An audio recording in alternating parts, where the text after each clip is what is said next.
ဟုတ်ကဲ့ပါအခုကျွန်တော်တို့ဆက်လက်ပြီးတော့လေ့လာမယ်အဲ့တော့ဒီမှာဆိုရင်ကျွန်တော်ကဘာကိုလေ့လာမလဲ CD ဘုတ်မှာကျွန်တော် query တွေစောက်ခဲ့တာရှိရယ်နော်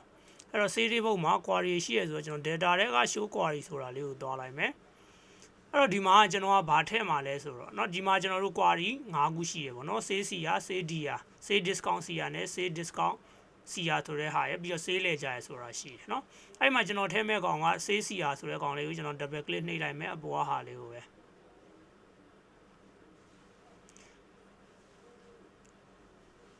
ဒီမှာဆိုရင်သူကတော့ power query လေးပွင့်လာမယ်ဒီမှာသူလောတဲ့ loading လုပ်နေပြီအဲ့တော့ကျွန်တော်ကနောက်ထပ်ဘာထည့်မှာ status ဆိုတဲ့ဟာကိုကျွန်တော်ကထည့်မှာเนาะအဲ့တော့ status ဆိုတဲ့ဟာကိုကျွန်တော်ကဘာလို့ထည့်လဲဆိုတော့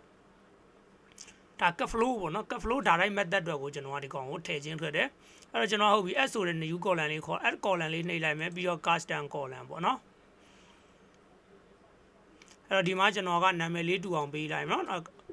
column နာမည်လေးကို STATUS status ဆိုပြီးတော့ပေးလိုက်မယ်အဲ့ကောင်လေးကိုကျွန်တော်က double ကုတ်လေးနဲ့နော်ဒီကောင်က credit ဆိုတော့ကျွန်တော်က OUD အောက်ဆိုတဲ့ဟာလေးထည့်ခြင်းနဲ့နော် OUD အောက်ဆိုတဲ့ဟာလေးထည့်လိုက်မယ် okay နော်အဲ့တော့အောက်ဆိုတဲ့ဟာလေးရပြီအဲ့တော့အဲ့ကောင်ကိုကျွန်တော်ကဘယ်မှာရွှေ့မှာလဲဆိုတော့ဒီ set အကောက်ရဲ့နောက်မှာထားလိုက်မယ်နော်အဲ့ status လေးကိုဟုတ်ပြီအဲ့ဒါပြင်ဒီဘက်က query နွားလေးကိုနှိပ်လိုက်မယ်အဲ့ဒါဆိုရင်ဒီဟာလေးကိုဖွင့်လိုက်မယ်ဟုတ်ပြီနော် say DR မှာလည်းကျွန်တော်က add column ထည့်မယ်အဲ့တော့ဒီကောင်းကိုကြတော့နာမည်ကတော့ STATUS status ပဲသူ့ကိုကြတော့ in ဆိုပြီးထည့်မယ်နော်ဒါ cut flow ကို direct method အတွက်လုပ်တာနော်အဲ့တော့ကျွန်တော်ကနော် cash ကနော် debit ဆိုရင်ကျွန်တော်ငွေဝင်မှာကို credit ဆိုရင်ငွေထွက်မှာအဲ့တော့ debit ကိုကျွန်တော် in ဆိုပြီး status လေးထည့်လိုက်တယ် credit ကို out ဆိုပြီး status ထည့်တယ်အဲ့လိုပဲ discount နော် say discount CR ဆိုလို့ရှိရင်လည်းကျွန်တော်ကနော် add column လေးလုပ်မယ် status ပဲ STATUS status ပဲအဲ့တော့အဲ့ကောင်ကအခုက CR ဆိုတော့ OUD အောက်ပေါ့နော်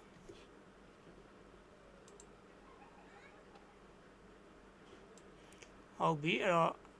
ဒီနော်သူရဲ့ column အထားတို့လည်းတူညီဖို့လိုရယ်နော်ကျွန်တော်တို့က set အကောက်ရဲ့နောက်မှာကျွန်တော်တို့ကထည့်လိုက်တယ်အဲ့တော့သူ့ကိုလည်း add column ပဲဟုတ်ပြီ STATUS status ပြီးတော့ဒီကောင်က in ပေါ့နော်သူက debit ဆိုတော့ in ထွက်မယ်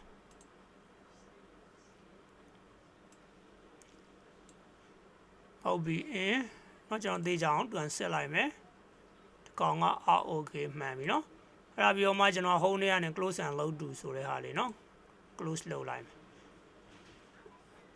လုပ်ပြီးတော့နော်ကျွန်တော်ဒီ save လက်ကြလေးကိုတစ်ချက်ဖွင့်ကြည့်လိုက်မယ်okay နော် in out ဆိုပြီးအဲ့လိုပုံစံလေးရမယ် status မှာနော်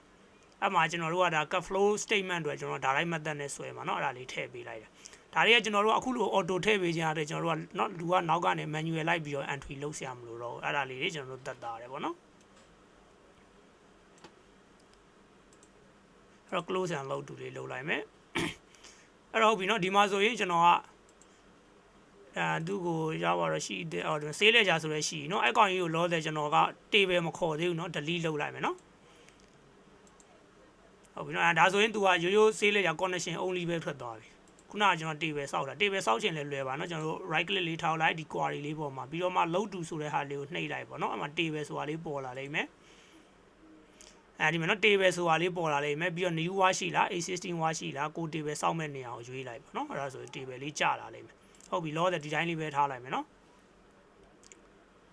အဲ့တော့ဟုတ်ပြီကျွန်တော်တို့ကဘာတွေဆက်လုပ်ဖို့ကြံလဲဆိုတော့နော်အခု save အတွက်ပြီးပြီပေါ့နော် save အတွက်ပြီးသွားပြီ save အတွက် save day ဘုတ်တဲ့ကျွန်တော်တို့ query တွေပြီးသွားပြီပေါ့နော်အဲ့တော့ကျွန်တော်တို့နောက်ထပ် day ဘုတ်3ခုကြံတယ်နော်အဲ့ day ဘုတ်3ခုအတွက်ကျွန်တော်တို့က query တွေတိဆောက်ရမယ်ပြီးတော့ကျွန်တော် cache ဘုတ်ဆွဲဖို့ကြံသေးတယ်ပြီးတော့ petty cache ကြံမယ်ဂျာနဲ့ကြံမယ်ပေါ့အဲ့တော့လောတဲ့ဒီ day ဘုတ်တက်ကိုကျွန်တော်တို့ query လေးတွေအရင်ဆွဲမယ်ပေါ့အဲ့တော့ query ဆွဲမယ်ဟုတ်ပြီဆွဲမယ်ဆိုတော့ say day ပေါ့နော်အဲ့တော့သူ့ကိုနော်ကျွန်တော် table တွေကိုနော် define name တွေပေးခဲ့ပြီးသားလို့ခမယ်နော်ဒီမှာနော်